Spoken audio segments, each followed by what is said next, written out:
Yes, people, welcome back to the 1894 for a brand new video. It's been a while. The season has ended. It's all come to a conclusion. We took about a week off there because we wanted to just digest the whole season and gather our thoughts before we hopped into a video giving our thoughts on what exactly happened. So we thought, rather than do a season review video where we just talk about how we thought the season went, we'd rate every player individually. So how it'll go is, 1 being the lowest, 10 being the highest. We'll give our thoughts. You give yours down in the comments and let's see what we thought. Okay, so the first segment is going to be the goalkeepers and the defenders. The goalkeepers will just fly through them pretty quickly because you're only really rating Ederson and kind of Stefan a little bit. Carson only feature once. We gave Ederson a 9, Golden Glove winner, second year in a row. I think it would be unfair to give him anything less. And I don't know, I think a 10 for a goalkeeper would require maybe slightly more. I don't even know. We just kind of all unanimously agreed on a 9 was perfect for Ederson, 7 for Stefan, 6 for Carson. Dara, anything to say on that? I'm not really. You summed it up. Couldn't have done much more. Couldn't have done much less. Really, like Golden Gloves, beautiful. So we can keep going. He's best keeper in the league. I do believe that. I think this season firmly cemented Ederson as the best keeper in my eyes, and you can call me biased if you like, rival fans if you're watching, but I think this season he was the best keeper in the world. I really, really do. Penalty saves, assists, let's not forget, to the Gundogan goal against Tottenham. Unbelievable, and he got his Golden Glove deservedly. Now, we'll move into the defence. There's some tricky decisions we have to make here, right? Because we felt some players had their purple patches, they dipped in form, they're really good in certain games, and then there was some really, good highlight moments for a lot of these players where they're almost like an emotional, sentimental moments that we look back on and go, wow, that was a great time. But this is a season player rating. You can't just base your rating off, 1 or 2 games or 1 or 2 magic moments they had. So Sinchenko, we gave a 7 to, right? Now, hear us out, lads. Obviously, Sinchenko was absolutely phenomenal for a certain part of the season. We thought he had an unbelievable purple patch, but he also wasn't involved for certain parts of the season, or he didn't play particularly well in certain parts of the season. The cliche term, you've heard it here plenty of times for Zinchenko all season, was he gives you a 7 or 8 every week. He got a 7. That's all we can say, really. We gave him a 7. He was fantastic in the European games that he featured in the knockout stages. So I think a 7 is deserved for him. Mendy, a 5. I'll run through these ratings first, Dara, and then you can hop in and you can pick out what you think. So Mendy, a 5, based on the fact that he just doesn't feature enough. I'm sorry, he doesn't feature enough. I've always had a bit of an agenda against Mendy in the last 18 months. Doesn't play enough football. I think he acts the bollocks a little bit. And I think for the wages he's on, he's just taking up space on the wage books. Walker, an 8. We thought he was the best right back in the club this season. Cancelo obviously had great moments, who we gave a 7 to, but Kyle Walker was one of the rocks in the back four. He gave me a lot of confidence whenever he played.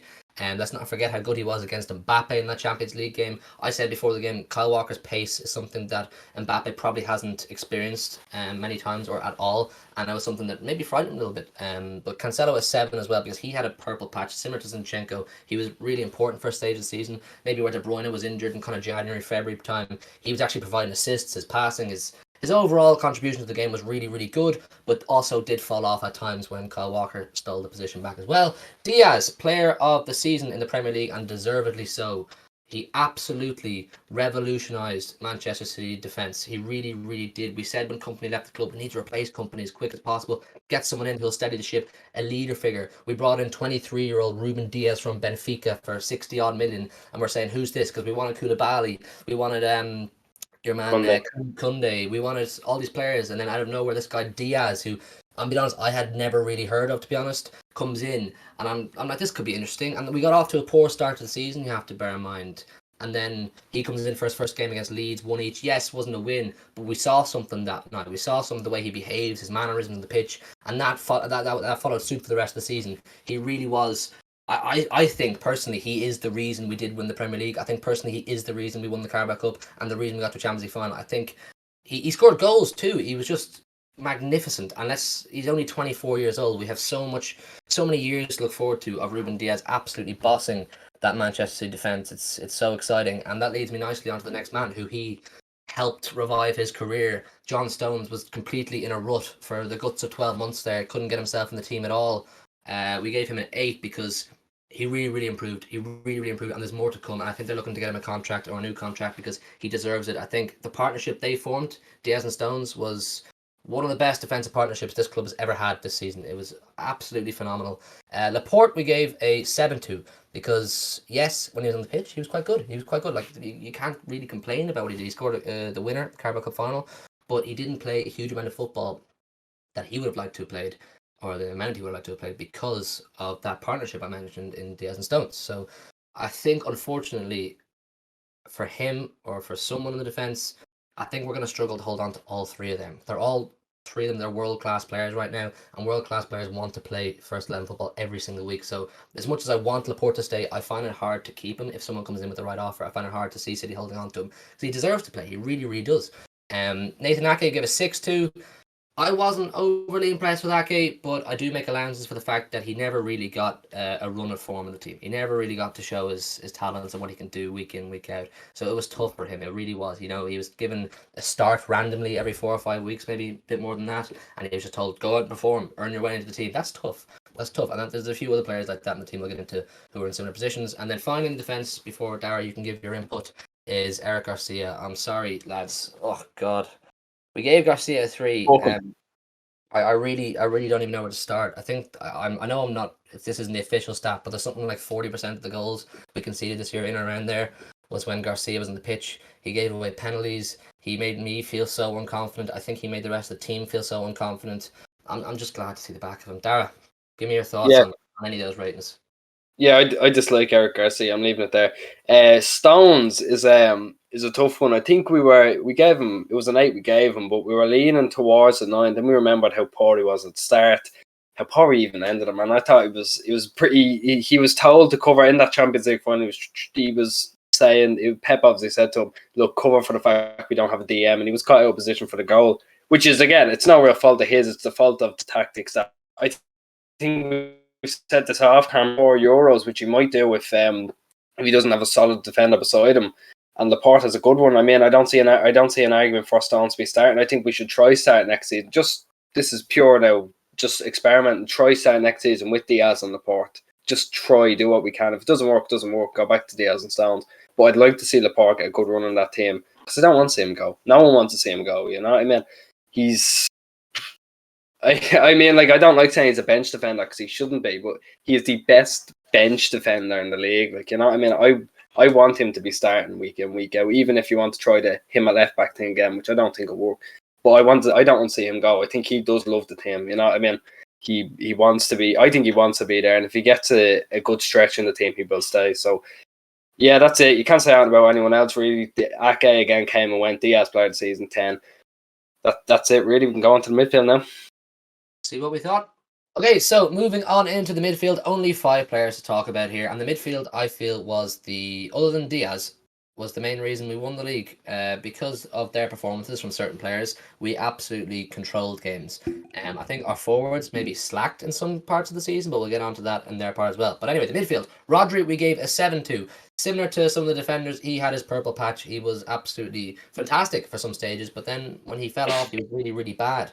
I think of games against Brighton. I think of certain moments in the Champions League as well, where I remember going, "Oh, what's he doing?" Making some poor decisions. But anyway, we gave him a 7. Fernandinho, the club captain, didn't play as much football as maybe he would have liked, but let's not forget he's 36. We gave him a 9, right? His leadership and his ability to play that midfield role which he is given is unbelievable. I think other than probably N'Golo Kante, he actually is the best in Europe at what he does. Fernandinho, he breaks up opposition attacks. He's able to contribute to our own attacks in a way that a 36-year-old just shouldn't be able to do at the pace that Manchester City play football as well, let's not forget. He really is just the epitome of a great captain. He's embodied quite a few of the characteristics of what Vincent Kompany used to have. Obviously not as good. Kompany was the ultimate leader, but Fernandinho clearly learned a lot from spending a lot of time with Kompany over the years on how to be a great captain. Moments like the Sinchenko moment, I think it was a PSG where Sinchenko was getting all riled up and fired up and, you know, shouting and screaming at the ref, and Fernandinho went over and basically gave him a kick up the arse and told him to not ruin it for the rest of us. So unbelievable captaincy from him, and he was also a really good footballer as well. So Gundogan as well, who had, yes, he had a purple patch, right? But his purple patch exceeded everyone else's purple patch. We gave him a 9, okay? And even the times around his purple patch were really, really good. He got something like, what was it, 14, 15 goals, a couple of assists as well. Absolutely crucial in that massive winning run we went on in the middle part of the season, where we went something, what was it, like 28 unbeaten or some crazy run like that. He was scoring week in, week out, and we were saying, how long can this go on? And I do think he is, if I'm not mistaken, the top goal scorer for the club this season. So the 9 is absolutely deserved. Moving on to Bernardo Silva, we gave an 8 to because we thought we couldn't give him a 9 because he didn't play enough football maybe to get a 9, but when he was on the pitch, he was generally excellent. Um, I think he's one of very few players in Europe that can contribute to a team the way he does with that endless amount of energy. The Duracell bunny, if you're a subscriber here for a long time, you know that's the term here. He can just press, he can run all day, and he really provides fantastic energy, and he can score, and he's got that fantastic center of gravity as well. So he's a very unique player, and he was very good for us this season. And then finally, Kevin De Bruyne, we gave him a 9. I think he had the most goal involvements this season, goals and assists, whatever you want to call it. I think, and he had his 6 to 8 week injury in January, kind of February time, where Gundogan stepped up and kind of took the reins on being the main man of midfield. But De Bruyne was absolutely phenomenal. I think he was in the running for player of the season. He was absolutely outrageous the way he controls midfield. If you guys watch City, you know exactly how good Kevin De Bruyne is. You know what he brings to a team. It's no secret. Dara, the midfield. Midfield, right. Rodri thought he started shy. He ended poor. He started shy. I remember there was a good run of the season. I was like, nah, get him out, get Fernandinho in. Simple as. Say, I remember at the time we were linked to Locatelli. I was like, no, don't want him in. Don't want him in if he's the same as Rodri. And you know, if Rodri can pick up where he left off, maybe in March, April, then it'd be fine. But I thought he was like a lot of errors leading to goals at the end of the season. Brighton, Chelsea. Kind of put it in Pep's head to not start a DM in the final. I don't know, but either way, bit poor. Bernardo, we were deliberating off camera. I was leaning more towards a 9 because Joe said it to me. You notice when he's not there. Now I see the argument for the 8, so we settled on that. But he is like, if he goes during the summer, I can't begin to tell you how much I feel we could fall apart without him, because he's just everything in that midfield. You know, if he's not there, it takes out a big chunk of energy, and we look worse off without it. De Bruyne, yeah, he had a good season. I thought even when he was injured, taking into account the injury, he still was very, very good. Gundogan, yeah, brilliant. He's endeared himself to everyone. I think yourself and myself here, we weren't his biggest fans at the start of the season because Pep was playing him in the deeper role, didn't look good in that. But once he was allowed go and express himself, looks like what we signed from Dortmund. So yeah, Fernandinho again. Hope he stays. Love him to bits. He's the captain. He deserves to be the captain for. I wouldn't even say just next year. Give him a 2-year contract. Don't leave it up to fate next year. I think all the ratings are fun. Yeah, I think the Gundogan thing is definitely. He's probably, if you're to give the award for most improved player, it probably goes to Gundogan or Stones. And then Gundogan, because of how poor he probably looked last season, playing in a double pivot beside Rodri, it just didn't suit him at all. And that kind of reflected once again in the Champions League final. Playing the deeper role doesn't suit Ilkay Gundogan. He's an attacking player. He likes to link passes. He likes to get shots on goal. And this season, he got to flourish in that position. It's just so frustrating. We didn't get to experience that in the Champions League final. Who knows how it could have gone if he made a different formation. But that is our midfield ratings. Let's move on to the attackers. Okay, so the attackers is going to be quite an interesting one for me, really, because generally after a title-winning season, you're kind of praising the attackers most, aren't you? You're saying, Jesus, the wingers and the strikers really came through and scored us all the goals. And in some cases, they did. But it was the midfield stole the show this season, so the attackers don't get the same ratings or the same praise at the midfield, and some defenders got as well. So we'll get straight into it. Sterling, we gave a 6 to, right? Listen, lads, we all love Raheem Sterling for what he's contributed to City over the past few years, but this is, for me, you can give your own thoughts in the comments down below if you don't agree. I'm fully open to taking criticism or taking other opinions, but I think it was his poorest in a City shirt. I feel the change in formation, going from an out and out striker and playing fast ball down the wings to changing to the false 9 didn't suit Sterling. He didn't adapt, and I don't know. It depends what formation Pep wants to play next season, is whether Sterling fits in. There's some reports saying he's going to leave. Some reports saying Pep wants him. I think Romano said Pep wants him to stay. I don't know. I think Sterling's a tricky one. He had some good moments, I guess, but you can't really say. Maybe I'm mistaken. You can't really say he had a great run of games or there was a purple patch like some other players. I just don't think it was his season, unfortunately. But listen, he's still a quality player. There's a lot to be got from him. Hopefully he flourishes further. Phil Foden, Young Player of the Year. Here to liven the mood a little bit after that Sterling downfall. He got a 9 off us. He was absolutely fantastic. We don't think he gets a 10 because I don't think he quite hit the same level as Diaz of impact on the pitch. But at the rate Phil Foden is developing. I said off camera, I think next season, if he keeps developing the way he is, I'll be sitting here saying 10. I think his contribution to the big games this season was absolutely phenomenal. Champions Leagues, Liverpool away, cup games, whatever. He really came through the big games. He's a big game player. Maybe not so much in the Champions League final, but that kind of came down to everyone really didn't as collective performance. So Phil Foden, absolutely generational wonder kid, and I cannot wait to see what the future holds for this kid. Gabriel Jesus, we gave a 6-2. Now, if you're a long-time subscriber of the channel, you know we are big critics of Gabriel Jesus, and this is our ultimate critic of Gabriel Jesus, the season rating. We gave him a 6 because he's just too inconsistent, lads. Yeah, he has some great moments. He'll score a goal here and there that'll go, that's what we want from him all the time, but it's not what happens all the time in the end. He'll score a good goal and dip for 3 games. That's why De Bruyne stole that false 9 position. De Bruyne is traditionally a midfielder, but he's so good that he was able to take the false 9 position off Gabriel Jesus, or the striker's position off Gabriel Jesus, whatever you want to call it. So I'm gonna go out on a limb here. I know there's some people who are big Gabriel Jesus fans and they like to protect him at all costs. No issue with him going this summer. No issue. If you said to me, Daniel Levy will happily take, I don't know, 70 million and Gabriel Jesus, I'd say do it in a heartbeat. Absolutely no problem with that. Absolutely no problem with that. I just don't think he's good enough. I simply don't. I've watched him for long enough. We've constantly said for years, he's going to develop, he's going to grow, he's going to take Sergio's position, he's going to be the next one. He's not. I'm sorry, he's not. You just know sometimes. He's just not. It's not like Rodri, who's had his down moments, but he still can develop into a quality player. And there's still a lot of hope for Rodri to step into that defensive midfielder position. Jesus just isn't the player. People say he's best suited on the wing, but look who we have on the wings. He's not going to take their positions. I don't think he's suited to being in this club. I love him for the moments he has brought. Centurions, fantastic. But in terms of moving forward, which is what football's all about, constantly improving and moving forward, he ain't the one, lads. And then Aguero, he's just left the club.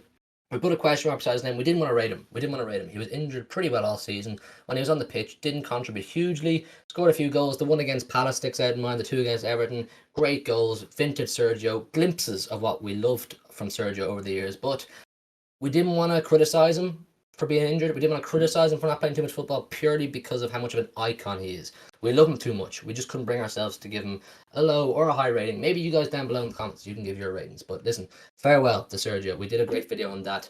We might leave a link to the description. Go have a look at that if you haven't done already. It's a really, really nice video. Joe absolutely smashed the edit. It would mean the world to us if you have a look at that. So Ferran Torres, we gave a 7 to. Honest to God, I really, really like Ferran Torres. He's a young man.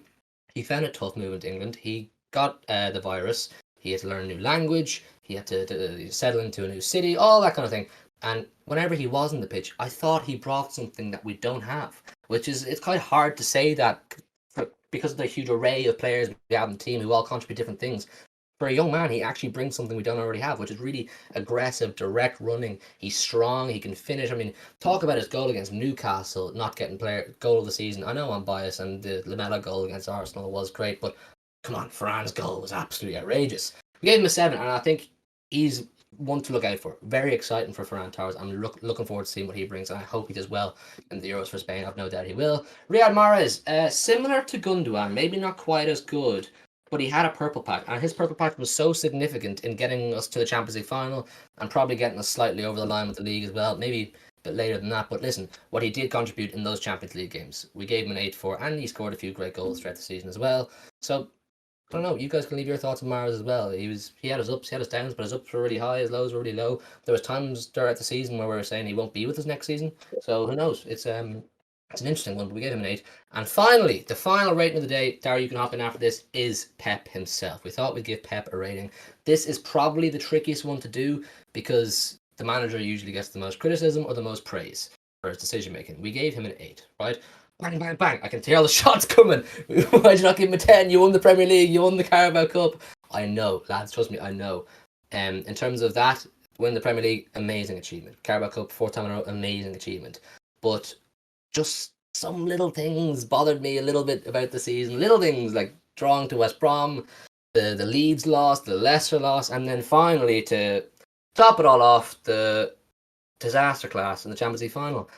Why didn't he just stick with what was working all season? Why would you not play a defensive midfielder? Why would you drop Gundogan out of his attacking midfield position that I just spoke about is where he's best played? If I can see it, Mr. Guardiola should be able to see it. If everybody else can see it, Mr. Guardiola should be able to see it. I don't want to go off on too much of a tangent. I'm just trying to make my case, and I know Dara agrees with me on this because we had a chat before. Pep deserved an 8. He was 3 games off winning a quadruple. Would have been a 10. I think we will give Pep a 10 at some stage. I think a Champions League is coming in the Pep Guardiola era. He just needs to learn. Yes, the progression from quarterfinals, hump, to get into the final is fantastic, and I think that was a step that needed to be made, and I think he will learn from his experiences in not winning this Champions League and carry it on to next season or the season after or whenever it does happen. Now, I apologise for that tangent. Dara. So the Pep thing is completely fair. I'm also giving him an 8, but I'd be on the side. You gave your negatives, I'll give the positives. He adapted to not having a fully working striker. Obviously, he brought in the false 9, brought in the inverted fullback. I remember at Arsenal at home was the first time I'd really seen it. Cancelo was unreal that day, and that was when we were playing that system. It's when Rodri flourished. Getting on to the actual players then. Torres, you were 7 leaning towards an 8. I was a 7 leaning towards a 6. When he was there, he'd always do something. He'd pop up with a goal, he'd pop up with an assist. Like you said, direct running. He's the only player that really offers that. But his off ball work, I feel, leaves something to be desired. You know what I mean? He's not he's not a complete player. He's only a baby, sure. He's only 20, 21. It's just so much time for him to do that. But he wouldn't really be involved in the game. Then it's like Leeds at home. Wasn't involved in it. Next thing now, pops up, scores. You know what I mean? It's just that is a valid criticism, but it's criticism he can work on. Again, he's a year older than me, 2 years older than me. He says a lot of time to go. Mahrez, purple patch, like you said, but I've really grown to love him. I remember there was a stat before, just after the West Brom game, he had only scored in like 4 games for City this season, and then he just turned it on from January onwards, really. Aguero, yeah, sticky one. We can leave it there. Sterling is one I want to really have a conversation about. There's obviously the situation of he didn't adapt to the system. He did that. There's no question about that. He didn't adapt to the system. But if we go back to playing the system next season, like if Pep has it in his mind, right, we're going back to using the striker. Sterling, you're going back to the way you can do it. Then I'll happily see him stay because I know how good he can be. And I think that's what we're going to do. But if Pep is like, no, I want to stick with this false 9, then maybe it is time to go reap what you can from him. But again, we all love him to death. But this argument was only put to me yesterday about if we go back to that other system, then why can't he stay and turn it back on? And I agreed with that. So there is an argument to be had there. Should he stay? Should he go? I don't know. It comes down to the system we play. Jesus, I'm completely in the same camp as you. If he's enabling us to get a better deal for Kane, let him go. Let him go. Really, that's all I can say. That's all I have to say really on most of them players. There's not much else to be said. Yeah, it was a really tough one for us to have to rate the attackers because there is a fair bit of sentimental value, whatever, in some of these players. Some of them we did want to rate low, we didn't want to rate too high, and then of course the manager. I just want to make it clear. I think it was a phenomenal season. It really was. Winning the Premier League alone is amazing, but the manager has to be rated slightly harsher than the players because it all really comes down to him and the selections he makes 3 times a week to put the players out into the pitch 3 times a week. And we thought to win a 9 or a 10 in this rating, you would have needed the Champions League. I really think that because what we were expected to achieve, what people were saying quadruple, whether you think it's realistic or not, people were thinking we would, and then when we didn't win the FA Cup, fine, we can win the Champions League, or we could win a Champions League or our own treble, whatever you want to say. Didn't happen due to his mistake. Pep shot us in the foot that night. Whether you love him or whether you hate him, whether you're Pep out or whether you're Pep in, we are firmly Pep in, by the way. I want to get that right. Firmly Pep in. I love the man. I never want him to leave. But he did cock up that Champions League final for us, so that's why we gave him the 8. But listen, it's so subjective, player ratings and manager ratings. Everyone's going to have their one's thoughts. No one's ever going to agree. Like, I guarantee you there's no one in the comments or watching this video, anyone will say, yeah, you got it all spot on, every single one completely right. And that's perfectly fine. And I'd be the exact same if I was watching this video. I'd be telling people they're wrong and I'd have my own opinions. So do leave your own opinions. Do leave any player ratings you think we got wrong, or you think yours are different or more accurate, leave it in the comments. And do like the video. Subscribe if you are new. Obviously, it's the summertime. There's no matches we can do. City matches we do watch alongs for, but we'll do Euros watch alongs. We'll do plenty of transfer videos and any other City related content we can think of. We want to keep just making the City content and talking about the club we love that much. So subscribe if you're new. We're on the road to 300 now. 300. How exciting. And of course, the Discord link is down below. Like, I feel Dara wanting me to say that. I can feel it coming through the camera. So, yes, thank you very much for watching. Leave your thoughts down below, and we'll see you very, very soon.